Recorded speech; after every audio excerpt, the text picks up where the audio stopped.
ಶ್ರೀಮದ್ ಆಚಾರ್ಯರಿಗೆ ಸಮರ್ಪಣೆ ಮಾಡಿದ ಮೇಲೆ ಶ್ರೀಮದಾಚಾರ್ಯರು ಆ ಮೂಲ ರಾಮದೇವರ ಪೂಜೆಯನ್ನ ಮಾಡಿ, ದಿಗ್ವಿಜಯ ರಾಮದೇವರ ಪೂಜೆಯನ್ನ ಮಾಡಿ ಶ್ರೀ ಪದ್ಮನಾಭ ತೀರ್ಥರಿಗೆ ಅದನ್ನ ನೀಡಿದರು.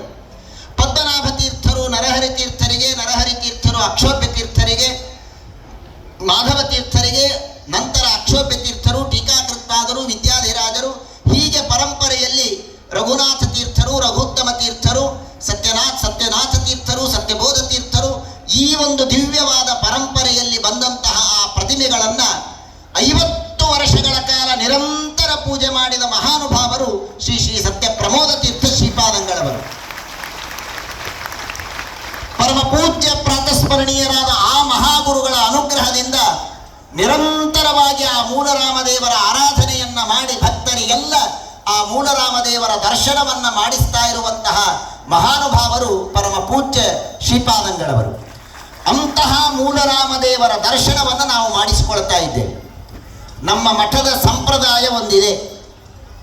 ಇವತ್ತು ಅದನ್ನ ಕೆಲವರು ಪಾಲಿಸ್ತಾರೆ, ಕೆಲವರು ಪಾಲಿಸೋದಿಲ್ಲ. ಆದರೆ ಪ್ರಾಚೀನವಾದ ಸಂಪ್ರದಾಯ ಇದೆ ಮಠದಲ್ಲಿ. ಮೂಲರಾಮದೇವರು ಎಲ್ಲಿ ಸನ್ನಿಹಿತನಾಗಿರ್ತಾನೆ, ಮೂಲರಾಮದೇವರು ದಿಗ್ವಿಜಯ ರಾಮದೇವರು ಯಾವ ಊರಿನಲ್ಲಿ ಇರ್ತಾರೆ, ಆ ಊರಿನಲ್ಲಿದ್ದ ಜನ ತೀರ್ಥಯಾತ್ರೆಗೆ ಹೋಗುವಂತೆ ಇಲ್ಲ, ತೀರ್ಥಯಾತ್ರೆಯನ್ನ ಮಾಡ್ತಾ ಇರಲಿಲ್ಲ.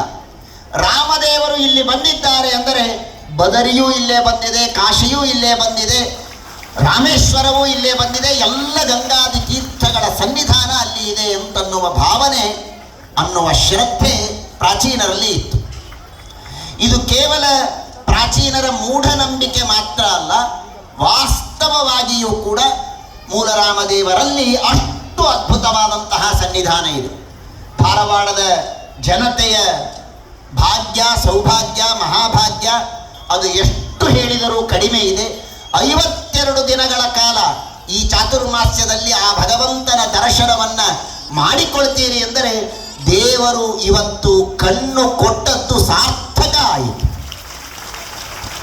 ಆ ಗುರುಗಳ ದರ್ಶನ, ಮೂಲರಾಮದೇವರ ದರ್ಶನವನ್ನ ಮಾಡ್ತೇವೆ ಅಂದರೆ ಕಣ್ಣು ಕೊಟ್ಟದ್ದು ಸಾರ್ಥಕ ಅನ್ನುವ ಭಾವನೆ ಮನಸ್ಸಿನಲ್ಲಿ ಇರಲಿ.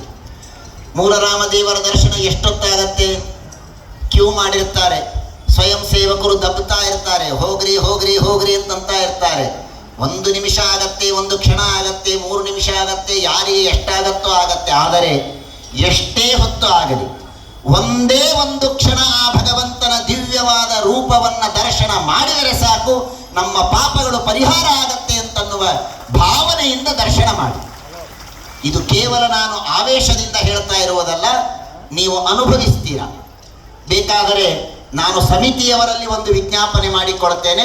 ಪರಮ ಪೂಜ್ಯ ಶ್ರೀಪಾದಂಗಳವರು ಸೀಮೋಲ್ಲಂಘನ ಮಾಡಿದ ಮೇಲೆ ಮತ್ತೊಂದು ಅನುಭವ ಮಂಟಪ ಅಂತ ಒಂದು ಸಭೆಯನ್ನ ಮಾಡಿ ಈ 52 ದಿನಗಳ ಭಕ್ತರ ಅನುಭವವನ್ನ ಕೇಳ್ತಾ ಹೋದ್ರೆ ಮತ್ತೆ 52 ದಿನಗಳು ನಮಗೆ ಬೇಕಾಗತ್ತೆ. ಅಷ್ಟು ರೀತಿಯಲ್ಲಿ ಆ ಭಗವಂತನ ಗುರುಗಳ